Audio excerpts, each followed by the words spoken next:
Shalom, bienvenue à notre étude biblique. Je suis le frère Dan Tassin de Hoshana Yeshua Ministries. Notre étude biblique d'aujourd'hui sera consacrée à l'observation du Shabbat. Nous nous pencherons essentiellement sur ce qu'il faut faire et sur ce qu'il ne faut pas faire le jour du Shabbat selon les recommandations de la Torah. Sans plus tarder, nos questions du jour sont les suivantes. Comment devons-nous observer le Shabbat? Que faut-il faire et que faut-il ne pas faire le jour du Shabbat? Comment réussir un Shabbat? Avant d'aller plus loin, j'aimerais préciser que pour ceux qui pensent qu'on ne doit pas observer le Shabbat ou que le Shabbat c'est le dimanche, allez sur notre chaîne YouTube Hoshana Yeshua Ministries, nous avons une vidéo à ce sujet.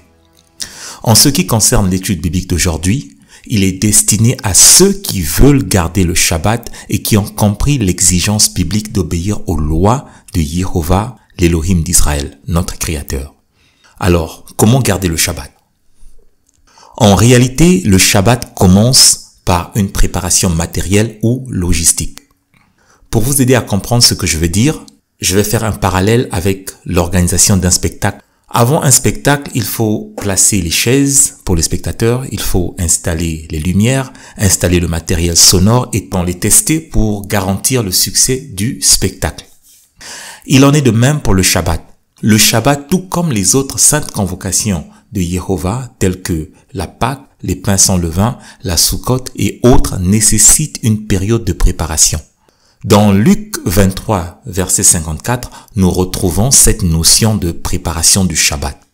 C'était le jour de la préparation et le Shabbat allait commencer. Dans la Torah, nous retrouvons la même notion de préparation du Shabbat, car Yehovah Elohim commanda aux enfants d'Israël de ramasser une mesure d'homère de manne chaque jour. Mais pour le 6e jour, il commanda de prendre une double mesure de la manne. Une mesure pour consommer le jour de la préparation, donc le vendredi, et une autre mesure à consommer le jour du Shabbat, donc du vendredi soir au samedi soir. Nous voyons cela dans le livre d'Exode. Tous les matins, chacun ramassait ce qu'il fallait pour sa nourriture. Et quand venait la chaleur du soleil, cela fondait. Le 6e jour, ils ramassèrent une quantité double de nourriture. 2 homères pour chacun. Tous les principaux de l'assemblée vinrent le rapporter à Moïse. Et Moïse leur dit, c'est ce que l'Éternel a ordonné. Demain est le jour du repos, le Shabbat consacré à l'Éternel. Faites cuire ce que vous avez à faire cuire, et faites bouillir ce que vous avez à faire bouillir et mettez en réserve. Avant le Shabbat, il faut acheter tout ce dont on aura besoin pour le Shabbat. Prenons le cas d'une famille qui a un nourrisson ou un bébé. Vous devez recenser les besoins de ce bébé à l'avance. Par exemple, dès le vendredi, avant le coucher du soleil, achetez les couches, le lait, la bouillie et même les médicaments de l'enfant si nécessaire. Car pendant le Shabbat, on ne peut pas vendre ni acheter. C'est pendant cette période de préparation qu'on établit la liste de ses besoins pour le Shabbat. Si, par exemple, vous aimez régulièrement boire le jus d'orange ou toute autre chose, c'est avant le Shabbat qu'il faut se procurer ces choses-là. La réussite d'un Shabbat dépend de sa préparation logistique. Et gardez à l'esprit que le Shabbat est une sainte convocation, mais elle est également une festivité. En d'autres termes, c'est une journée avant le Shabbat qu'il faut commencer à préparer le Shabbat. Donc, c'est avant le Shabbat qu'il faut faire le shopping ou préparer la nourriture qui sera consommée durant le Shabbat. C'est aussi à ce moment qu'il faut nettoyer la maison et se rassurer que tout ce dont on pourra avoir besoin durant le Shabbat est dans la maison et à portée de main. Juste pour clarifier. Dans certains villages d'Afrique, on puise l'eau dans un puits qui parfois est à 25 ou 50 mètres de la maison.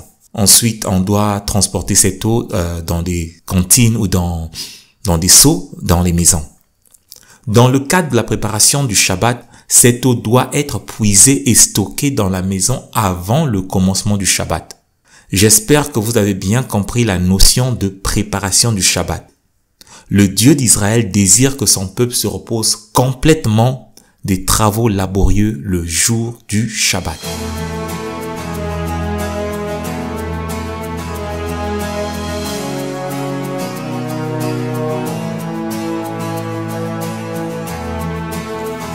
Selon Lévitique 23, verset 4, Yah demande à son peuple de déclarer de vive voix ou avec la trompette par les Lévites le début de chaque sainte convocation.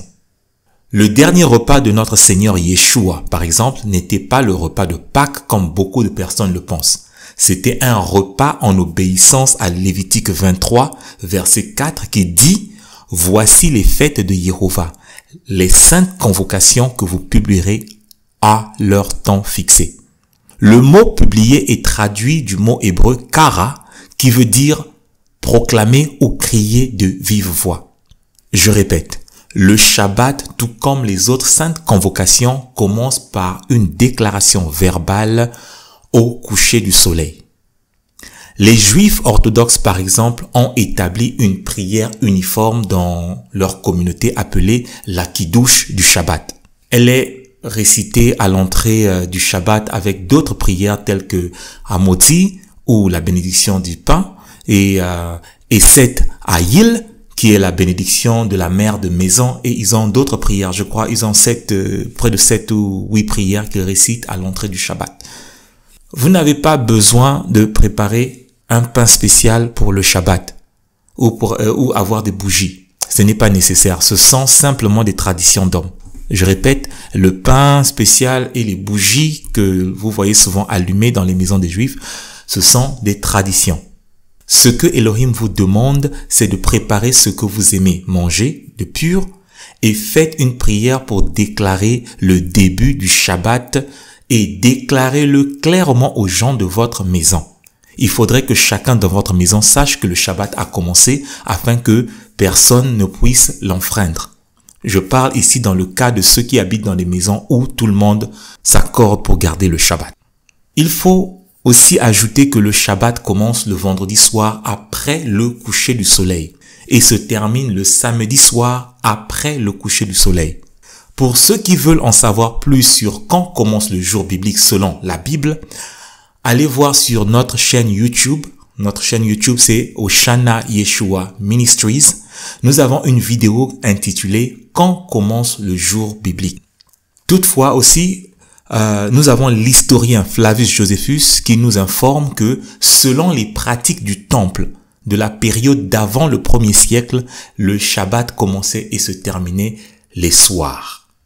Voici ce qu'il écrit dans Guerre des Juifs au chapitre 4 et à l'alinéa 582. Et derrière fut érigé au-dessus du haut du Pastaphoria, où l'un des prêtres se tenait debout et donna préalablement un signal avec une trompette au début de chaque 7e jour, au crépuscule du soir, ainsi que le soir où ce jour se terminait, afin d'aviser les gens quand ils devaient arrêter le travail et quand ils devaient travailler de nouveau. Flavius Josephus, Guerre des Juifs. Les cris de Damas, qui sont les écrits des fils de Tzadok, donc des Lévites qui datent d'au moins 3 siècles avant Yeshua HaMashiach, confirment également la pratique biblique de commencer le Shabbat au coucher du soleil ou après le coucher du soleil du vendredi. Au sujet du Shabbat, pour qu'on l'observe selon l'ordonnance le concernant, qu'on ne fasse aucun ouvrage le 6e jour à partir du moment où le disque du soleil est éloigné en sa plénitude de la porte où il se couche, car c'est ce qu'il a dit. Observez le jour du Shabbat pour le sanctifier. L'écrit de Damas. Donc, la proclamation du commencement du Shabbat doit se faire le vendredi après le coucher du soleil.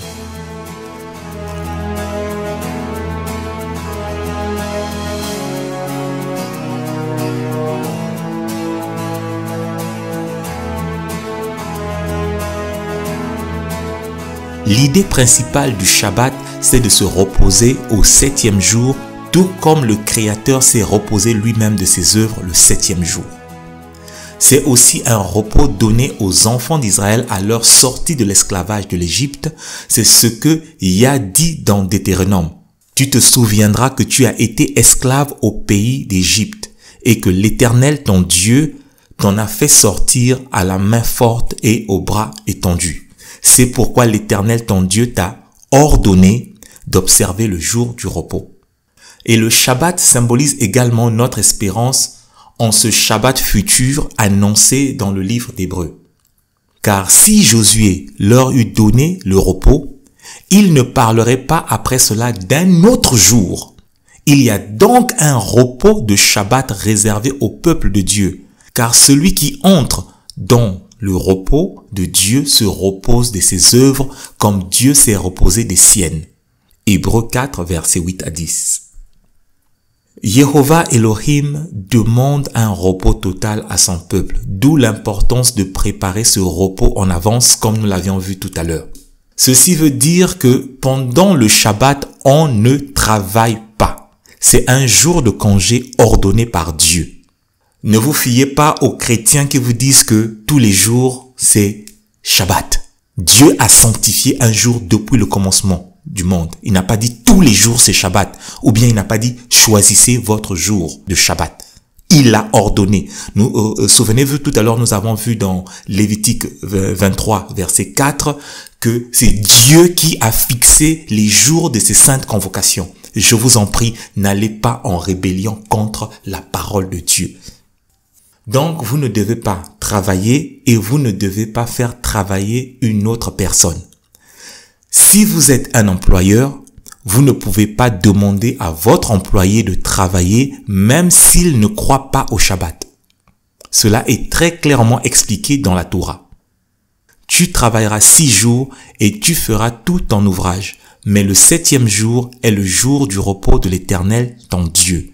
Tu ne feras aucun ouvrage, ni toi, ni ton fils, ni ta fille, ni ton serviteur, ni ta servante, ni ton bétail, ni l'étranger qui est dans tes portes. Nous trouvons la même ordonnance dans le livre de Deutéronome. Mais le 7e jour est le jour du repos de l'Éternel, ton Dieu. Tu ne feras aucun ouvrage, ni toi, ni ton fils, ni ta fille, ni ton serviteur, ni ta servante, ni ton bœuf, ni ton âne, ni aucune de tes bêtes, ni l'étranger qui est dans tes portes, afin que ton serviteur et ta servante se reposent comme toi. Il n'est donc pas question de travailler ou de faire travailler qui que ce soit le jour du Shabbat. Ceci veut dire que vous ne pouvez pas acheter quelque chose le jour du Shabbat, car c'est l'équivalent de faire travailler le vendeur. D'où l'importance de tout acheter et de tout préparer avant le Shabbat. Nous voyons cette ordonnance de ne rien acheter le jour du Shabbat dans le livre de Néhémia. Ils promirent avec serment et jurèrent de marcher dans la loi de Dieu donnée par Moïse, serviteur de Dieu, d'observer et de mettre en pratique tous les commandements de l'Éternel notre Seigneur, ses ordonnances et ses lois.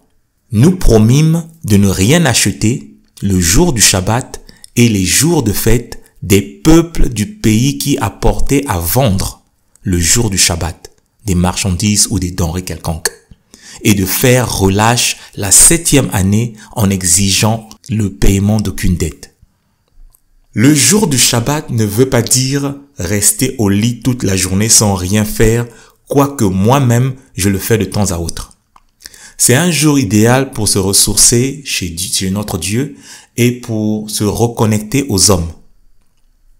Dans Luc 4, nous voyons Yeshua être reçu dans la maison de Simon et même être servi par sa belle-mère. En sortant de la synagogue, il se rendit à la maison de Simon. La belle-mère de Simon avait une violente fièvre et ils le prièrent en sa faveur. S'étant penché sur elle, il menaça la fièvre et la fièvre la quitta. À l'instant, elle se leva et les servit. Elle servit de la nourriture à plus d'une douzaine de personnes le jour du Shabbat. Mais nous verrons comment fonctionne le Shabbat d'ici là.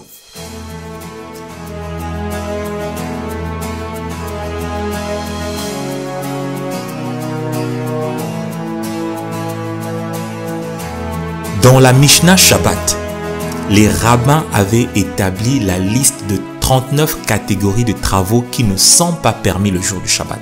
En voici certains.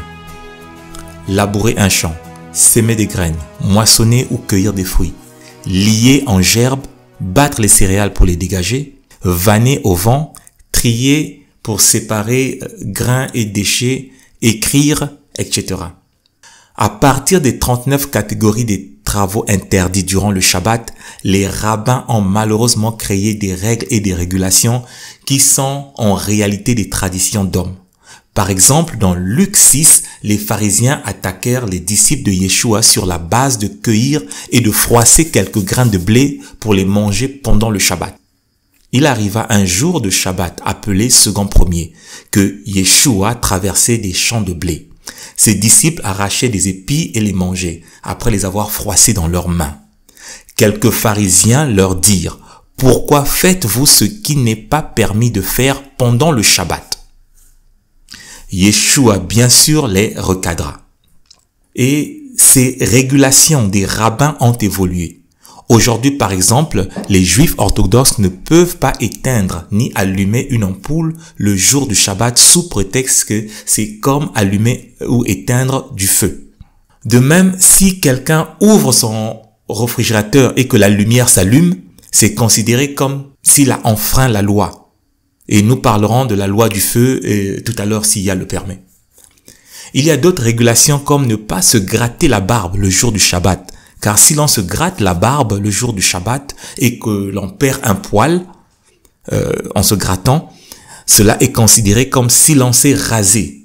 C'est pour cette raison que Yeshua disait aux pharisiens qui créaient ces lois non bibliques, « Ils lient des fardeaux pesants et les mettent sur les épaules des hommes, mais ils ne veulent pas les remuer du doigt. » Plus loin, nous voyons une confrontation entre Yeshua qui enseigne d'observer les lois de Dieu, donc la Torah, et les pharisiens qui enseignent les traditions rabbiniques mises en place par leurs ancêtres. Pourquoi tes disciples transgressent-ils la tradition des anciens? Car ils ne se lavent pas les mains quand ils prennent leur repas. Il, donc Yeshua, leur répondit, « Et vous, pourquoi transgressez-vous le commandement de Dieu au profit de votre tradition ?» Yeshua continue plus loin en reprochant les pharisiens sur leur manière de créer les lois, des lois et des traditions humaines et de les maquiller comme si c'était des lois de la Torah. Yeshua leur répondit, « Hypocrite, Ésaïe a bien prophétisé sur vous, ainsi qu'il est écrit, « Ce peuple m'honore des lèvres, mais son cœur est éloigné de moi. C'est en vain qu'il m'honore en donnant des préceptes qui sont des commandements d'hommes. Vous abandonnez le commandement de Dieu et vous observez la tradition des hommes. » Il leur dit encore, « Vous anéantissez fort bien le commandement de Dieu pour garder votre tradition. » Donc, pour obéir aux lois du Shabbat et aux autres lois de Jéhovah, il nous faut avoir un peu de discernement afin de ne pas tomber dans des traditions humaines. L'Église chrétienne de manière générale a toujours mal compris la bataille entre Yeshua et les pharisiens. Pour beaucoup de pasteurs, il s'agit des pharisiens qui étaient trop zélés pour la loi de Dieu, donc la loi de Moïse, et cela dérangeait Yeshua, notre sauveur. Quelle aberration! Alors que, au vu de ces quelques passages bibliques que je viens de vous lire tout à l'heure, il s'agit de Yeshua qui reproche aux pharisiens de s'être éloignés de la loi de Dieu et ont créé leur propre loi qu'ils font passer pour la loi de Dieu. D'ailleurs, regardez comment l'Église a fait passer le jour du Shabbat, du samedi au dimanche, sans aucun « ainsi dit Adonai Jéhovah ». C'est une loi des hommes que Constantin et les prêtres catholiques ont inventée lors d'une réunion au IVe siècle. Cette tradition d'avoir la plus grande sainte convocation le dimanche est toujours en place aujourd'hui. L'Église a adopté et a créé plusieurs autres traditions.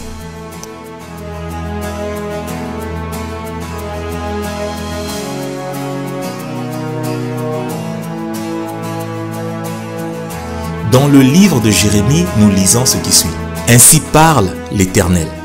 Prenez garde à vos âmes. Ne portez point de fardeau le jour du Shabbat et n'en introduisez point par les portes de Jérusalem. Ne sortez de vos maisons aucun fardeau le jour du Shabbat et ne faites aucun ouvrage, mais sanctifiez le jour du Shabbat comme je l'ai ordonné à vos pères. » Jérémie 17, 21 à 22. La Bible est claire sur l'interdiction de porter des fardeaux le jour du Shabbat. Le prophète Néhémie, l'un des réformateurs de la foi juive au retour de l'exil de Babylone, voyant que le peuple faisait entrer des fardeaux dans Jérusalem le jour du Shabbat, fit des reproches aux autorités de Juda. À cette époque, je vis en Juda des hommes foulés au pressoir pendant le Shabbat. Rentrer des gerbes chargées sur des ânes, même du vin, des raisins et des figues, et toutes sortes de choses, et les amener à Jérusalem le jour du Shabbat. Et je leur donnais des avertissements le jour où ils vendaient leurs denrées. Il y avait aussi des Tyriens établis à Jérusalem qui apportaient du poisson et toutes sortes de marchandises, et qui les vendaient aux fils de Juda le jour du Shabbat dans Jérusalem. Je fis des réprimandes aux grands de Juda et je leur dis: que signifie cette mauvaise action que vous faites en profanant le jour du Shabbat? Néhémie 13, versets 15 à 17.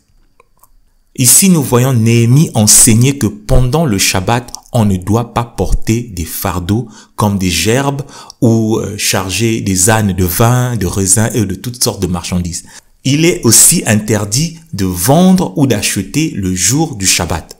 Néhémie défend également de travailler au pressoir pendant le Shabbat. Yeshua a-t-il péché ou transgressé le Shabbat en disant au paralytique: lève-toi, prends ton lit et marche? Yeshua, notre Seigneur et Sauveur, dans le Nouveau Testament, est accusé par les scribes et les pharisiens de transgresser le Shabbat parce qu'il avait dit à un homme qu'il venait de guérir: prends ton lit et rentre chez toi. Le malade lui répondit: Seigneur, je n'ai personne pour me jeter dans la piscine quand l'eau est agitée. Et pendant que j'y vais, un autre descend avant moi.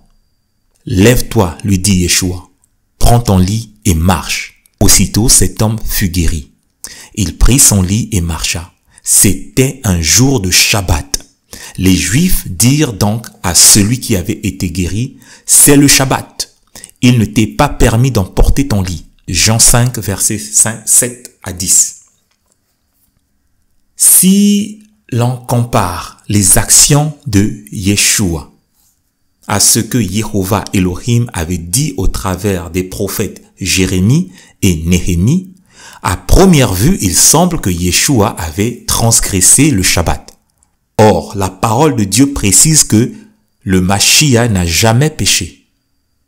Il faut se rappeler que, selon 1 Jean 3, 4, le péché, c'est la transgression de la loi de Dieu ou de la Torah.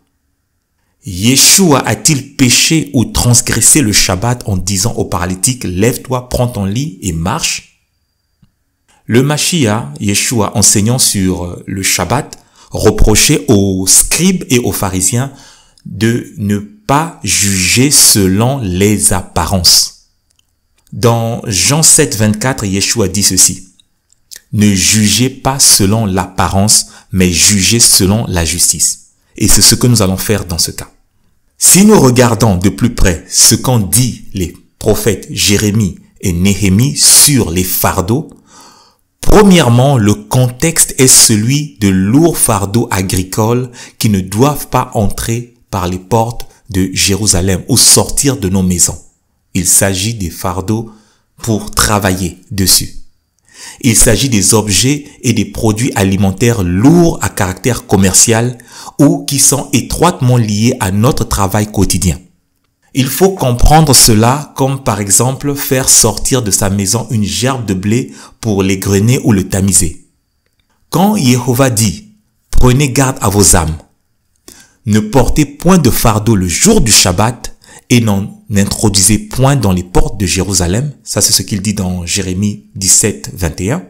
En fait, il s'agit ici de ne pas porter de lourds fardeaux à caractère agraire et commercial résultant d'un travail laborieux à l'intérieur de Jérusalem le jour du Shabbat. Deuxièmement, Yeshua et les pharisiens n'ont pas la même définition de ce que signifie un fardeau. Bien avant le 1er siècle, les scribes et les pharisiens avaient défini ce qu'est un fardeau pour le jour du Shabbat. En effet, selon la tradition orale des pharisiens, Lorsque Jérémie dit dans Jérémie 17, 21, ne portez point de fardeau le jour du Shabbat, c'est-à-dire les pharisiens et les scribes, avaient conclu qu'on ne devait pas porter sur soi même une clé, c'est-à-dire la clé de sa propre maison le jour du Shabbat en allant à la synagogue. C'était interdit. Donc, selon la définition du fardeau des scribes et des pharisiens, vous ne pouvez pas avoir dans vos mains ou sur vous une clé, un bout de pain, un mouchoir ou même votre Bible le jour du Shabbat. Donc, nous avons déjà un problème définitionnel sur le fardeau entre les scribes et pharisiens et Yeshua de l'autre côté. Pour ceux qui veulent des détails sur ce que les pharisiens avaient décidé, allez lire ce Mishnah Shabbat 7 à Mishnah Shabbat 10. Selon les pharisiens, ils n'étaient pas autorisés à porter une chose qui pèse plus que le poids. Écoutez bien ceci. Il était interdit de porter. En fait, il n'était pas autorisé à porter une chose qui pèse plus que le poids d'une demi-figue séchée. Je répète, vous ne pouvez pas porter le poids d'une demi-figue séchée le jour du Shabbat. Pour ceux qui sont dans les pays où il n'y a pas de figue, prenez un petit citron, coupez le citron en deux, faites-le sécher. Voilà le poids maximal autorisé à porter le jour du Shabbat. Donc, au-delà d'une demi-figue séchée, c'était un fardeau pour les pharisiens. C'est pour ça que nous avons un problème définitionnel avec Yeshua, qui trouve que ce n'est pas de ça que Jérémie parlait, parce qu'il est l'esprit qui inspire les prophètes. Yeshua est celui qui a inspiré les prophètes, c'est ce que la Bible nous apprend. Toutefois, nous conviendrons qu'un fardeau est une charge pesante, dure à supporter et qui demande un effort pour porter cette charge. Quand on parle d'un fardeau, il s'agit toujours d'une chose assez pesante qui vous met à la tête l'idée de vouloir être aidé à transporter cette chose-là. Donc si je vous donne un sac d'arachide, aussitôt si je vous demande de porter un sac d'arachide, aussitôt vous aurez envie d'avoir de l'aide. Ou quand vous mettrez sur vous, vous sentirez une certaine pression. De par cette compréhension de ce qu'est un fardeau réellement, on peut voir que Yeshua voulait une fois de plus s'attaquer aux lois traditionnelles exagératives des scribes et pharisiens. Le lit dont parle Yeshua n'est pas un lit moderne qui pèse 25 ou 50 kg.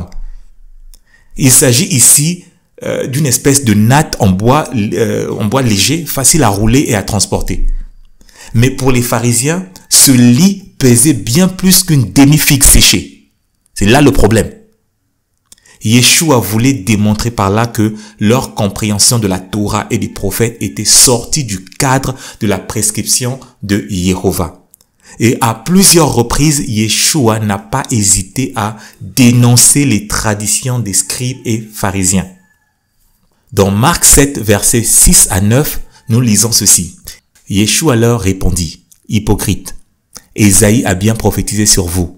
Ainsi qu'il est écrit, ce peuple m'honore des lèvres, mais son cœur est éloigné de moi. C'est en vain qu'il m'honore en donnant des préceptes qui sont des commandements d'hommes. Vous abandonnez le commandement de Dieu et vous observez les traditions des hommes. Il leur dit encore, vous anéantissez fort bien le commandement de Dieu pour garder votre tradition. En tant que le Mashiach, il est la parole incarnée qui a promulgué ces lois dès les temps anciens. Et il connaît mieux que qui que ce soit ce qu'est un fardeau pour l'homme et ce qui ne l'est pas. Il connaît mieux que quiconque les lois du Shabbat. C'est pour cela il dit, car le Fils de l'homme est maître du Shabbat.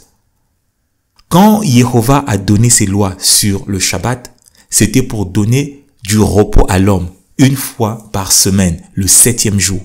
Et les règles sur les fardeaux s'appliquent avant tout pour empêcher le travail laborieux et commercial.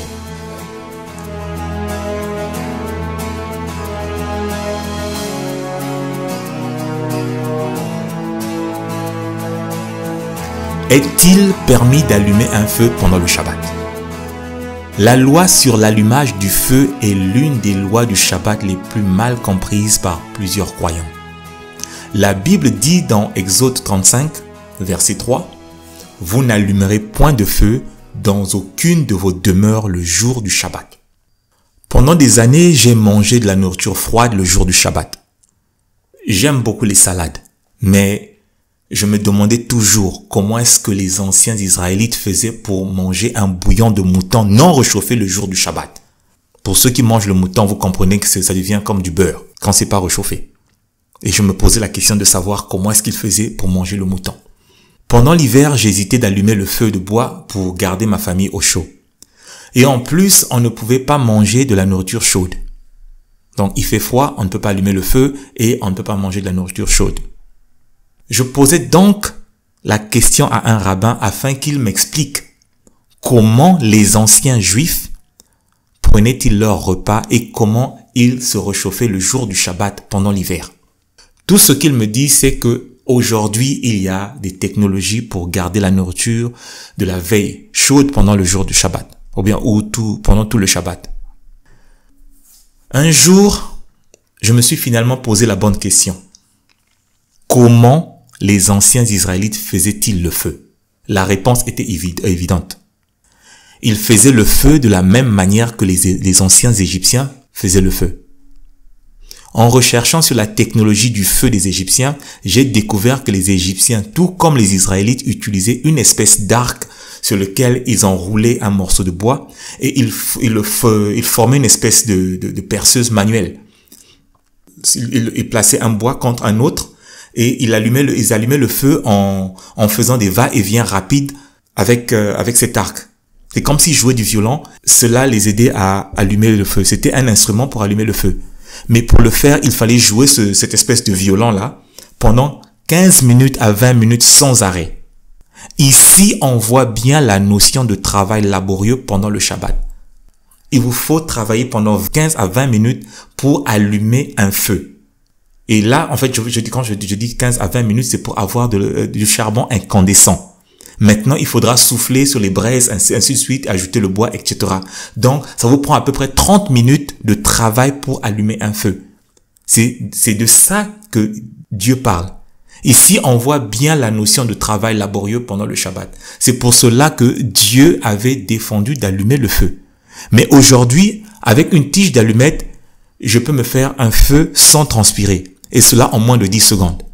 Ce qu'il faut retenir ici, c'est que l'interdiction d'allumer le feu était liée au travail qu'il fallait fournir pour obtenir ce feu.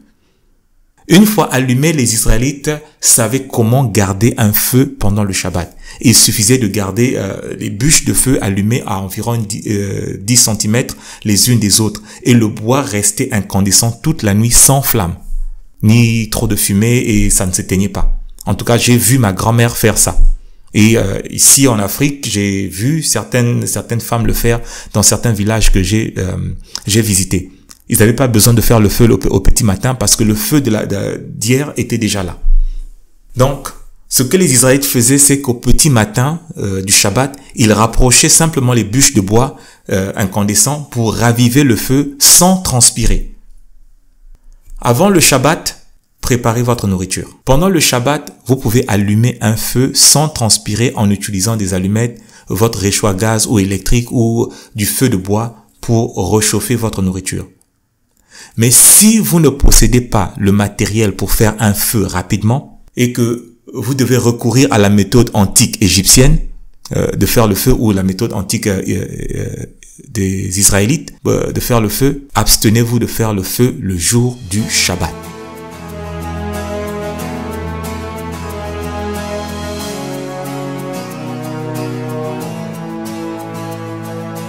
Le Shabbat est une journée sainte, consacrée au repos et à solidifier notre relation avec Yehovah, notre Elohim. Dieu nous a donné 6 jours de la semaine pour faire notre travail, pour travailler, pour s'occuper de nos business et accomplir nos plaisirs personnels. Mais le 7e jour, nous devons laisser nos plaisirs personnels de côté ainsi que notre travail quotidien. Si tu retiens ton pied pendant le Shabbat, pour ne pas faire ta volonté en mon saint jour, si tu fais du Shabbat tes délices pour sanctifier l'Éternel en le glorifiant, et si tu l'honores en ne suivant point tes voies, en ne te livrant pas à tes penchants et à des vains discours, alors tu mettras ton plaisir en l'Éternel. Et je te ferai monter sur les hauteurs du pays, je te ferai jouir de l'héritage de Jacob ton père, car la bouche de l'Éternel a parlé. Ésaïe 58, versets 13 à 14. Ici, en fait, il s'agit du Shabbat de Yom Kippourim, mais on peut le généraliser. Je répète, le jour du Shabbat est un jour spécial. Ce n'est pas le jour pour regarder votre match de foot ou de tennis à la télévision. Ce n'est pas le moment d'aller au stade ou de faire du tourisme.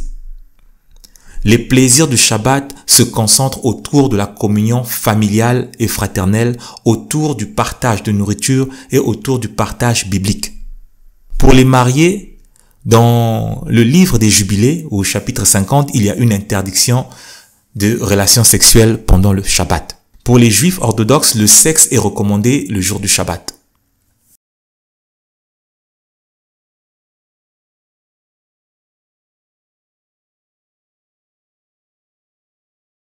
La Torah recommande de se rendre à une sainte convocation ou une réunion des saints pendant le Shabbat. On travaillera 6 jours, mais le 7e jour est le Shabbat, le jour de repos. Il y aura une sainte convocation. Vous ne ferez aucun ouvrage, c'est le Shabbat de Yehovah dans toutes vos demeures. Dans le Brit Hadasha ou le Nouveau Testament, nous retrouvons aussi cette pratique biblique de se rendre chaque Shabbat dans les synagogues ou dans certains lieux choisis pour la lecture et l'étude de la parole de Yah ainsi que pour la prière et l'adoration. Il se rendit à Nazareth où il avait été élevé et selon sa coutume, il entra dans la synagogue le jour du Shabbat, il se leva pour faire la lecture. Luc 4, verset 16. Car les habitants de Jérusalem et leurs chefs ont méconnu Yeshua. Et en le condamnant, ils ont accompli les paroles des prophètes qui se lisent chaque Shabbat. Acte 13, 27. C'est pourquoi je suis d'avis qu'on ne crée pas de difficulté à ceux des païens qui se convertissent à Dieu, mais qu'on leur écrive de s'abstenir des souillures des idoles, de l'impudicité, des animaux étouffés et du sang. Car depuis bien des générations, Moïse a dans chaque ville des gens qui le prêchent, puisqu'on le lit tous les jours de Shabbat dans les synagogues. Toujours dans le livre des Actes des Apôtres, nous retrouvons l'apôtre Paul cherchant un endroit pour prier le jour du Shabbat. Le jour du Shabbat, nous nous rendîmes hors de la porte, vers une rivière où nous pensions que se trouvait un lieu de prière. Nous nous assîmes et nous parlâmes aux femmes qui étaient réunies. Il y a plusieurs passages de l'Ancien et du Nouveau Testament, comme on le dit couramment, qui attestent que les jours du Shabbat, il y avait une sainte convocation, que ce soit dans les synagogues, dans une maison ou dans un lieu public. Comme je l'ai dit tout à l'heure, cette sainte convocation, c'était pour écouter la lecture biblique, pour être enseigné, pour avoir une communion fraternelle et pour prier et adorer Yehovah ensemble avec les autres. Je suis parfaitement conscient qu'aujourd'hui, plusieurs de ceux qui viennent à la foi en Yeshua et à l'obéissance aux lois de Dieu se retrouvent seuls à célébrer le Shabbat dans leur quartier ou dans leur ville. Que faire donc? Si vous n'avez pas un lieu où aller pour passer le Shabbat avec des croyants en Yeshua et qui obéissent à la Torah d'Elohim, vous pouvez faire tranquillement tout votre Shabbat à la maison. Voici comment. Prenez un temps pour la lecture biblique, pour la louange et pour l'adoration. Vous pouvez lire la Bible chaque Shabbat en vous basant sur les programmes des parachutes ou c'est communément appelé une portion de lecture de la Torah c'est souvent publié dans certains sites. Ça peut vous aider ces programmes-là. Ça ne veut pas dire que si vous ne lisez pas selon ce programme établi, ça veut dire que vous ne respectez pas le Shabbat. C'est juste un modèle. Vous pouvez aussi faire une lecture choisie par vous-même. C'est ce que je fais généralement moi-même. Après chaque lecture, passez un temps de méditation et d'analyse de la lecture que vous venez de faire. Et je vous conseille de faire votre lecture biblique à haute voix. selon ma propre expérience, ce n'est pas peut-être la meilleure, mais selon mon expérience, lire la Bible à haute voix me permet de mieux comprendre ce que je lis ou ce qu'on lit. Donc, parfois, j'utilise mon propre téléphone. J'ai dans mon téléphone une application qui lit. Alors, je mets là, ça lit et j'écoute tranquillement, parfois les yeux fermés. Ça me permet de bien assimiler. Et dès que j'ai quelque chose que je n'ai jamais remarqué avant, j'arrête et je commence à chercher rapidement. Je commence à chercher dans ma Bible, je commence à chercher à faire des liens avec autre chose, etc. Et comme ça, de fil à aiguille, je me retrouve avec une leçon que je n'avais même pas prévue. Donc, c'est une bonne méthode de lire à haute voix ou de laisser quelqu'un lire pour vous ou de laisser un appareil, comme je le fais parfois, un appareil lire pour moi et moi, j'écoute tranquillement. Et quand arrive quelque chose, je souligne et je commence à regarder et ça devient important et je me dis, mais cet aspect-là, j'avais pas vu ça auparavant. Et ça aide beaucoup. Mais quand on lit en silence, parfois, on manque de certaines choses. Ça, c'est mon expérience encore. Si vous pouvez lire silencieusement, libre cours à vous, je voulais dire.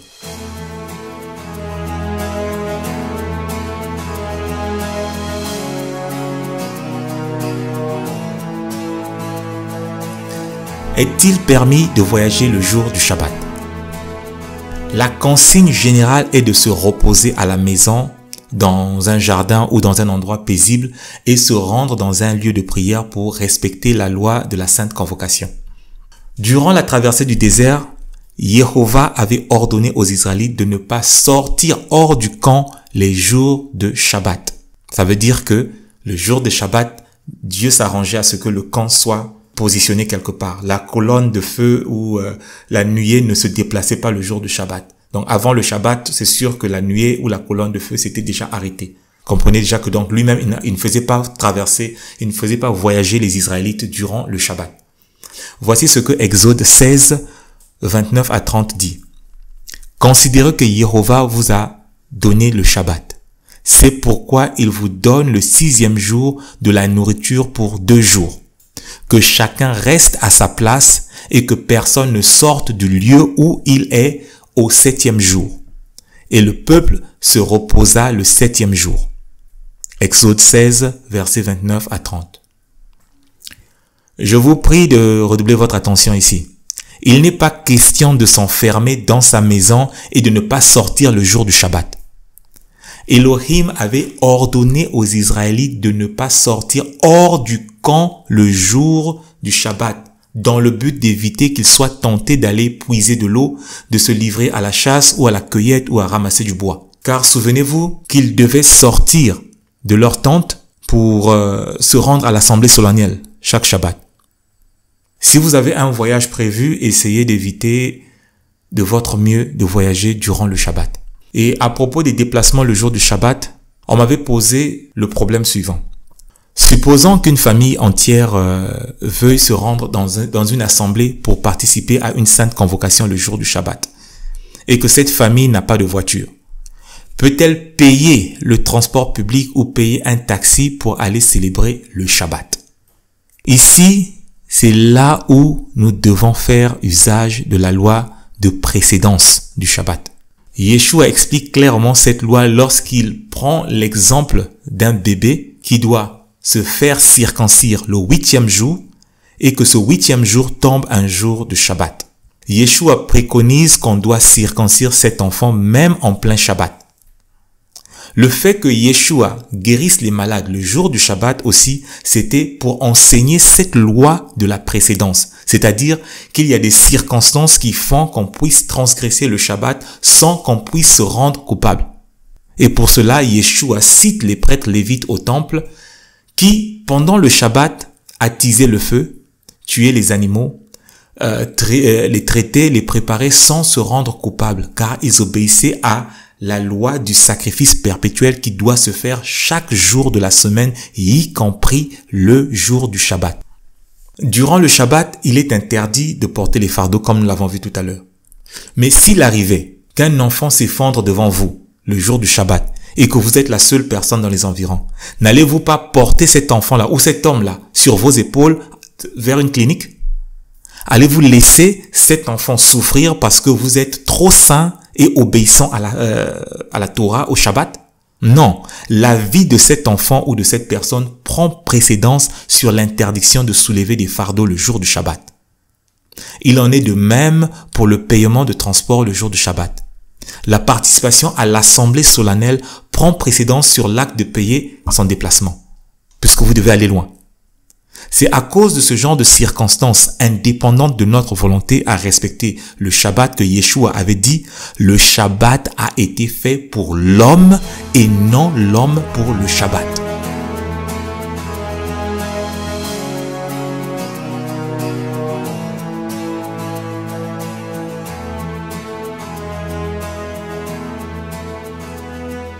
Dans le livre des Actes des Apôtres, nous trouvons l'expression « un chemin de Shabbat » ou « Teshum Shabbat » en hébreu. Alors, ils retournèrent à Jérusalem de la montagne appelée des Oliviers qui est près de Jérusalem à la distance d'un chemin de Shabbat. Cette expression ou cette loi prend ses origines dans un certain nombre de passages bibliques comme Exode 16, 29, où il avait été ordonné aux Israélites de ne pas sortir du camp le jour du Shabbat. Plus tard, après l'entrée à Canaan, les prêtres lévites définirent une règle pour établir la distance maximale que les Israélites ne pouvaient pas dépasser quand ils voulaient s'éloigner légèrement hors de la ville le jour du Shabbat. Les Lévites s'étaient inspirés de quelques versets bibliques pour établir la règle du chemin du Shabbat ou Teshum Shabbat. Cette distance était de 2000 coudées ou à peu près 920 mètres. La distance de 920 mètres pourrait avoir ses origines dans les passages bibliques suivants. Vous mesurerez en dehors de la ville 2000 coudées pour le côté oriental, 2000 coudées pour le côté méridional, 2000 coudées pour le côté occidental et 2000 coudées pour le côté septentrional. La ville sera au milieu. Tels sont les bons lieux de leur ville. Nombre 35, verset 5. La même distance de 2000 coudées se trouve dans Josué 3, où les Israélites devaient marcher derrière l'arche je parle de l'arche de l'Alliance, à une distance d'exactement 920 mètres. Mais il y aura entre vous et elle, donc l'arche de l'Alliance, une distance d'environ 2000 coudées. N'en approchez pas. Elle vous montrera le chemin que vous devez suivre, car vous n'avez point encore passé par ce chemin. De l'époque des Lévites jusqu'à l'époque de Yeshua, la distance d'un chemin de Shabbat se comptait à partir des portes de la ville vers les banlieues. En d'autres termes, on ne pouvait pas marcher plus de 920 mètres une fois qu'on était hors de la ville le jour du Shabbat. Toutefois, on pouvait marcher dans la ville aussi loin qu'on pouvait. Remarquez que dans Acte 1, ils sont hors de Jérusalem lorsqu'ils évoquent la distance d'un chemin de Shabbat. Mais après la destruction du temple, les pharisiens changèrent cette règle. Désormais, il était interdit de marcher plus de 920 mètres à l'intérieur de la ville. Les rabbins avaient ordonné de commencer à compter les 920 mètres à partir de la porte de sa propre maison, au lieu de les compter à partir de la porte de la ville. J'ai observé ceci quand j'étais en Australie. Les Juifs qui habitaient à juste 2 kilomètres de la synagogue passaient la nuit. Donc avant le Shabbat, ils se rendaient chez leur famille ou leurs amis qui habitaient à moins de 900 mètres de la synagogue. Ainsi, ils pouvaient se rendre à la synagogue le lendemain matin sans problème. Voilà ce qui arrive lorsqu'on adopte les traditions humaines.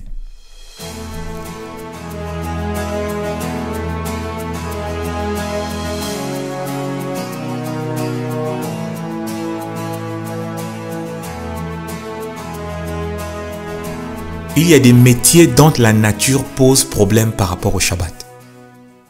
La sécurité, donc le militaire, le policier, le gendarme. La santé, donc le médecin, l'infirmier, etc. Les urgences, donc les pompiers, les ambulanciers, les pharmaciens, etc. Si les militaires du temps de l'Israël antique, de l'Israël biblique, se reposaient le jour du Shabbat, il aurait été facile au peuple qui les détestait de les détruire en attendant le jour du Shabbat, puisque tout Israël est en repos. Il faut aussi mentionner que les Lévites ne partaient jamais en guerre, mais ils étaient chargés de la sécurité intérieure, donc ils jouaient le rôle de policiers. C'est pour cela, lorsqu'on parle des 12 tribus d'Israël en guerre, la tribu de Lévite n'est jamais mentionnée. La garde royale, la garde du temple et les gardes des portes des villes travaillaient même les jours du Shabbat. Ceci était une urgence sécuritaire constante. C'était une urgence sécuritaire constante, car les ennemis d'Israël pouvaient attaquer n'importe quel jour. Nous voyons également David et ses hommes ne pas s'arrêter de fuir pendant les Shabbats lorsque Saul et ses gardes le poursuivaient. Aujourd'hui, étant à Babylone, vous êtes peut-être infirmier ou pompier ou soldat. Êtes-vous supposé travailler le jour du Shabbat? Je serai honnête avec vous. Je n'ai pas une réponse claire à cette question. Mais si nous voyons le cas de l'État d'Israël aujourd'hui, qui est le seul État au monde qui essaie de garder le Shabbat officiellement, nous voyons bien ce besoin d'une permanence militaire et sanitaire le jour du Shabbat. Les militaires ainsi que le personnel médical travaillent le jour du Shabbat dans l'État d'Israël et de manière officielle, et les rabbins n'ont pas de problème avec ça. En 2016, j'ai été victime d'un accident de circulation routière. Je m'étais fracturé la cheville. C'était un jeudi si je ne me trompe pas. Une fois à l'hôpital, il était question qu'on m'injecte un sérum fait à base de sang d'animaux impurs. J'expliquais au docteur que j'étais israélite. Et en tant qu'israélite, je ne pouvais pas prendre ces gènes impurs. Alors le docteur fit une commande d'un sérum synthétique, mais cette commande ne pouvait arriver que le samedi. Ça ne pouvait pas arriver le même jour. Bon, apparemment, le docteur alla sur Internet et fit des recherches sur les croyances des Israélites. Et il revient me dire de ne pas m'inquiéter pour la nourriture aussi, car tout cela va... il a donné des ordres à la cuisine me concernant. Donc ça, c'était la bonne chose. Et il était question qu'on m'opère le Shabbat. Alors, je priais Jéhovah que ce soit un autre jour. Et je fus exaucé. Mais il fallait qu'on m'injecte le sérum le Shabbat pour éviter une coagulation de sang afin qu'on m'opère le dimanche.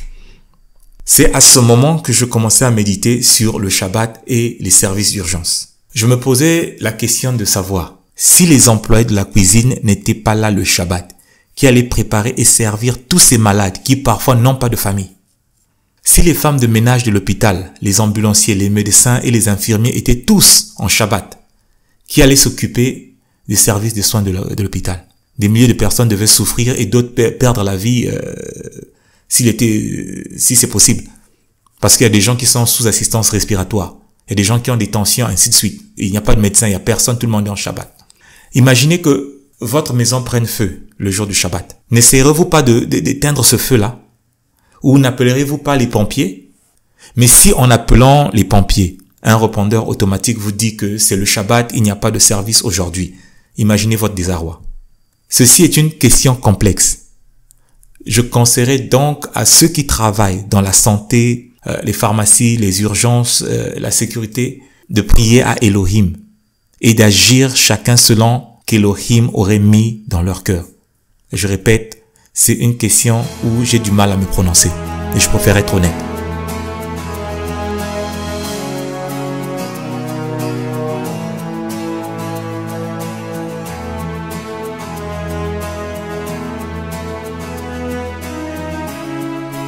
Peut-on se marier ou participer à la célébration d'un mariage le jour du Shabbat? Le mariage et le Shabbat sont deux institutions créées par Elohim dès les premiers jours du monde. Elohim est content lorsqu'un couple se marie. Déjà, lorsque nous observons le calendrier biblique du livre du prophète Enoch, nous nous rendons compte qu'Elohim ne permet pas la confusion dans ses saintes convocations. Il n'est pas possible d'avoir deux fêtes le même jour, selon le calendrier de Dieu. Mais selon le calendrier du judaïsme actuel, une sainte convocation peut tomber un dimanche, un Shabbat. Par exemple, nous avons vu plusieurs fois la fête de Yom Kippourim tomber un Shabbat. Et on ne sait pas si on va fêter Yom Kippourim ou on va faire le Shabbat. Ça devient confus. Est-ce qu'on doit jeûner ou bien faire la fête du Shabbat? Mais dans le calendrier biblique donné à Enoch, cette confusion n'existe pas. Ce que je veux dire, c'est que le mariage ou toute autre célébration ne doit pas se faire le même jour qu'une sainte convocation de l'Éternel.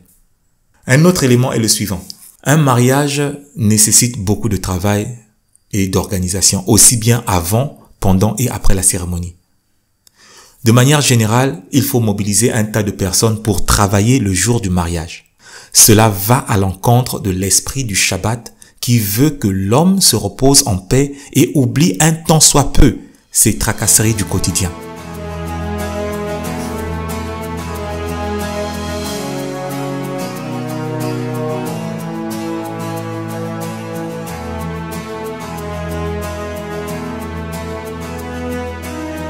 Le Shabbat s'étend sur une période de 24 heures, allant du vendredi soir au samedi soir.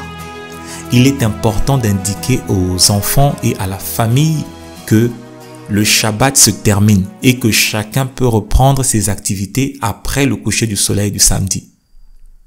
Il est important de fermer le Shabbat par une prière d'action de grâce.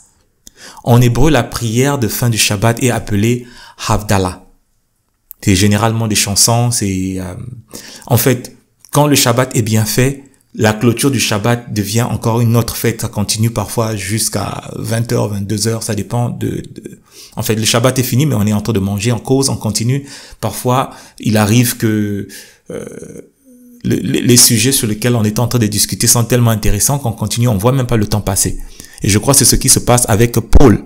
Lorsqu'il parla ce jour-là, donc c'était après le Shabbat, c'était samedi vers minuit, parce qu'il parlait tellement que un enfant a perdu conscience, en fait, je sais pas s'il s'ennuyait, il est tombé du premier ou du deuxième étage, mais il n'était pas mort par la grâce du Seigneur. Donc, à peu près, c'est ça le Shabbat. Ça se termine par une prière d'action de grâce qu'on appelle Havdalah, et des chansons qu'on appelle Havdalah.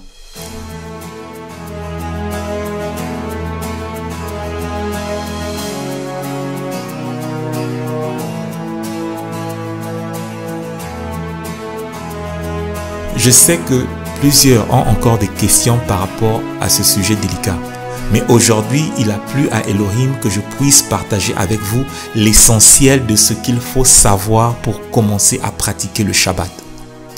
Pour ceux qui hésitent encore à faire le Shabbat, je vous encourage à commencer à vous reposer ce jour et vous vous rendrez compte que c'est une bénédiction de se soumettre à la volonté de Yehovah. Voici ce que Yehovah dit. Si tu retiens ton pied pendant le Shabbat pour ne pas faire ta volonté en mon saint jour, si tu fais du Shabbat tes délices pour sanctifier Yehovah en le glorifiant, et si tu l'honores en ne suivant point tes voies, en ne te livrant pas à tes penchants et à de vains discours, alors tu mettras ton plaisir en Yehovah et je te ferai monter sur les hauteurs du pays, je te ferai jouir de l'héritage de Jacob, ton père. Car la bouche de Yehovah a parlé. Ésaïe 58, versets 13 à 14. Sur ce, je vous quitte avec le conseil suivant. Veillez sur vos âmes en étudiant et en pratiquant la parole de Dieu. Et vous connaîtrez la vérité, et la vérité vous affranchira. Jusqu'à la prochaine. Shalom.